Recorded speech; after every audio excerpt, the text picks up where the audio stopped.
प्राचीन भारत के एक अनजान गांव में, जहां घने जंगलों की छाया थी, एक शक्तिशाली तंत्रविद भैरव रहता था।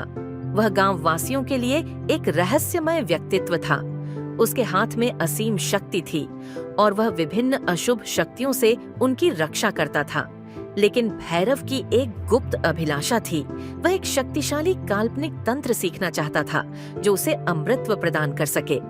एक दिन भैरव अपने गुप्त तंत्र शास्त्र की पुस्तक खोजने के लिए जंगल की गहराई में चला गया। वहां उसने एक प्राचीन मंदिर के खंडहर देखे जहां लिखा था अमृत तंत्र। भैरव ने उस तंत्र के शिखर तक पहुंचने की ठानी, लेकिन मंदिर में प्रवेश करते समय वह एक गंभीर संकट का सामना करने वाला था।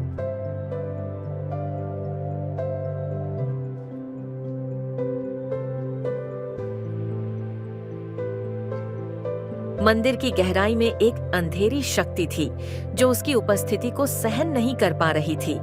एक भयानक आत्मा कालनागिनी प्रकट हुई और बोली, तुम इस तंत्र के अधिकार के योग्य नहीं हो। इसके लिए तुम्हें मेरी शर्तों का पालन करना होगा।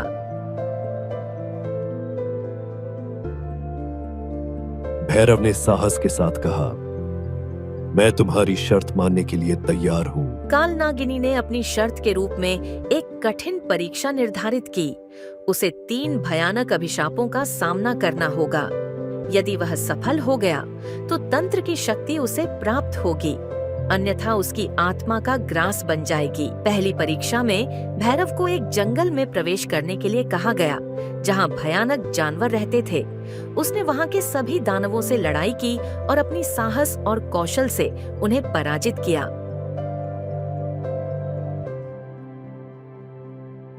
दूसरी परीक्षा में उसे एक दुष्ट आत्मा को पराजित करने के लिए कहा गया जो गांव वासियों पर भयानक अत्याचार कर रही थी। भैरव जानता था कि यह आत्मा अत्यंत शक्तिशाली है। उसने अपनी तंत्र विद्या की मदद से उस आत्मा को खुद से लड़ने के लिए चुनौती दी और बड़ी कठिनाई से उस आत्मा को पराजित किया।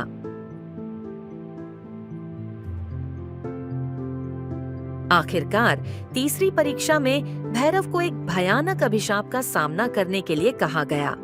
अभिशाप यह था कि यदि वह जीत नहीं सका तो वह हमेशा के लिए अंधकार में गिर जाएगा।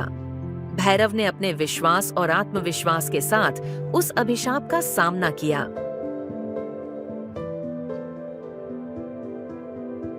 वहां उसने सभी के सामने अपनी शक्ति और ज्ञान का परिचय दिया।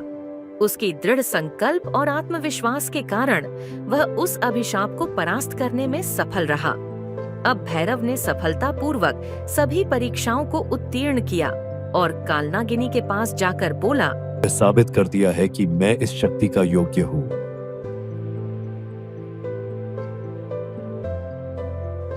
कालनागिनी को मजबूर होना पड़ा और उसने तंत्र की शक्ति उसे सौंप दी। भैरव गांव लौटकर उस तंत्र की शक्ति से अशुभ शक्तियों और काल प्रेतों के खिलाफ रक्षा करने लगा। गांव के लोग उसकी प्रशंसा करने लगे और उसे श्रद्धा देने लगे। उस दिन से भैरव केवल एक तंत्रविद नहीं, बल्कि गांव वासियों के विश्वास और साहस का प्रतीक बन गया।